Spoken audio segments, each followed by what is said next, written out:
HX24 news ગુજરાતીમાં આપનું હાર્દિક સ્વાગત છે। જેતપુર ગંજપીરની દરગાહ પાછળ આવેલ ભાદર નદીમાંથી તરતી લાશ મળી। ભાદર નદીમાંથી અજાણ્યા વ્યક્તિની તરતી હાલતમાં લાશ મળી આવી। જેતપુર ઉદ્યોગનગર પોલીસ ઘટના સ્થળ પહોંચી સેવાભાવી હારૂનભાઈ રફાઈ અને અન્ય યુવકો દ્વારા લાશને નદીમાંથી બહાર કઢાઈ। પોલીસ દ્વારા અજાણ્યા વ્યક્તિની લાશને પીએમ અર્થ જેતપુર સરકારી હોસ્પિટલ ખસેડવા કામગીરી હાથ ધરી। અજાણ્યા વ્યક્તિનો મૃતદેહ નદીમાંથી મળતા પોલીસ મૃતદેહની ઓળખ માટે પૂછપરછ શરૂ કરી। HX24 ન્યૂઝ ગુજરાતી સાથે હેમંત શેખવા, જેતપુર।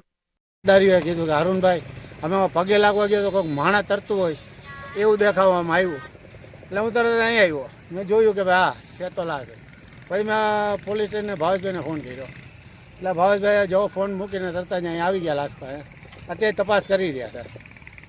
અને આ વ્યક્તિની કોઈ ઓળખ થાય તો આજુબાજુ ઓળખ તો હવે પોલીસ થતું એના ગોતશે। ખીચામાંથી તો કાંઈ કોઈ નીકળ્યું વસ્તુ કાંઈ નીકળ્યું નથી, કોઈ વસ્તુ કાંઈ નીકળે નહીં।